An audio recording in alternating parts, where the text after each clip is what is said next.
Even burger fans get tired of the same old meal. Fried cow, deep fried potatoes, and raw vegetables. Fried cow, deep fried potatoes, and raw vegetables. Try something different for less than half the price. This hamburger stew is delicious, easy, more healthy, and a stay-at-home meal. Hello and welcome. Today we'll be making a hamburger stew, which is very hearty and very easy. We will also be making farmhouse biscuits with a refrigerator biscuit. One of the tricks with hamburger stew is to not break it up into completely small pieces. Rather than breaking it up into small pieces like we would for spaghetti or taco salad, we'll be breaking up into larger pieces, and as this cooks, it actually replicates the stew meat chunks in a better fashion. I'm going to put this on the stove, but first I'm going to add our roasted vegetable blend. The roasted vegetable blend keeps us out of chopping onions and garlic again. This also has a hint of celery and some other natural flavors that certainly enhances a stew type dish. The roasted vegetable blend is extraordinarily versatile and can be used with vegetables and meats, chickens, pork, even used as a rub on light meats for barbecue. I'm going to be adding about 1.5 tablespoons because our overall volume will be about 1.25 quart. And I'll put this on the stove. We will be using a mixed frozen vegetables versus cutting your own carrots and potatoes. By using frozen vegetables, the cost is relatively good and very much under control. And by using a southern style hash brown, the potatoes are small, but they cook faster, and we can put as many in as we want, because I don't know about you, but my family, potatoes are one of the favorite parts of a stew. As our hamburger is now browning, I'm going to go ahead and get ready for our farmhouse style biscuits. I'm going to be using the refrigerator biscuits. They're rather cost effective and very simple and very cheap. But we're going to be enhancing them because they are a little bit plain. What I'll be doing is melting butter. This is about 1/4 stick, and I'm going to be using the farmhouse blend. This has garlic and some other natural flavors, a little bit of green herb as well.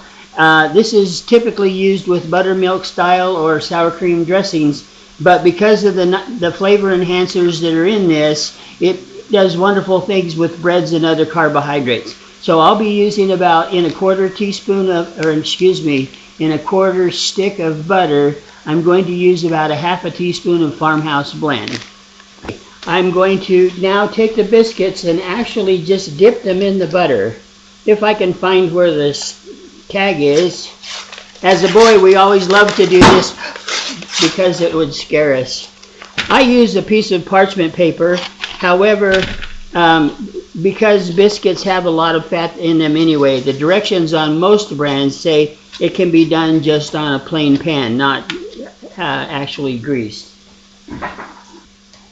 By buttering the tops, it actually browns the top of the biscuit more. And of course, by adding the extra butter flavor, wow, does it really change the character of these otherwise rather bland biscuits. As you may be able to see, I've cooked this in larger chunks than you might see for hamburgers or tacos. This gives us some real character and makes this more of a stew and soup versus something with just floating brown stuff in it. I'm going to be using 1/2 of a bag. Now, one of the keys to making hamburger soup is the fact that what we're doing is adding just enough water to cover. Each time we have an addition of something, we're adding just enough water to cover. This way we don't have a lot of broth. We're trying to make a thicker stew. Soups have things that are floating around in a bunch of water. Stews are primarily very thick and are filled with integral vegetable and meat. So I'm going to add just enough water to cover.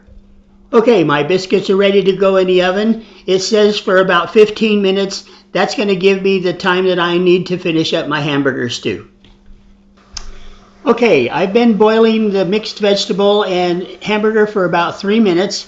I want about a total of 7 to 8 minutes on the vegetable. And so now I'm getting ready to add the hash brown potatoes. They're relatively small. It takes a minute for them to return to a boil, obviously, but it only takes about 3 or 4 minutes to boil too. We want them to be firm, still, and whole, especially seeing how they're small. Now I'm adding about a half a bag of potatoes, maybe just a little more than half, because my family really likes potatoes. Again, I'm going to add the potatoes and then just enough water to cover. Next, we will be adding a brown gravy mix. Our Better Beef Gravy Mix here at Spice Road Designers is made with some extra herb and some more good old-fashioned beef flavor than you will find in the small packages. The Better Beef Gravy Mix has starch in it, obviously, and what we're going to be doing is once again following the rule, just enough water to cover. We want only enough water to dissolve and saturate the starches in the gravy mix, and then add that. Now obviously the potatoes have some starch as well, which will be thickening the stew. Then we can add some extra water if you wish to get the appropriate thinness or thickness of the stew that your family is accustomed to. One trick to not overcooking the potatoes is to look at the color as they cook. When they start to thaw out from their frozen state and cook from the outside, you'll see that it becomes more translucent on the outside and the centers are still white. When they're almost completely translucent is when we want to go ahead and add the brown gravy mix. And becomes a nice beautiful stew. You may want to add some more water to thin this out. I'm going to for just a little bit, not much. And you can see this is a nice thick wonderful stew where the potatoes are still integral, the mixed vegetable is cooked and done, and the meat still has nice sized chunks that is worth having a bite or a tooth to it without being just floating brown stuff. And we're now done.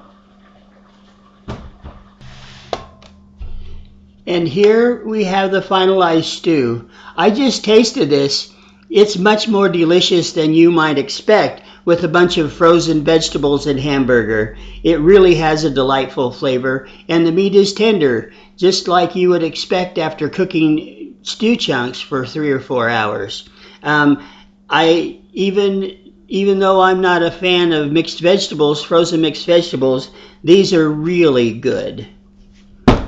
I'm going to dish up a bowl.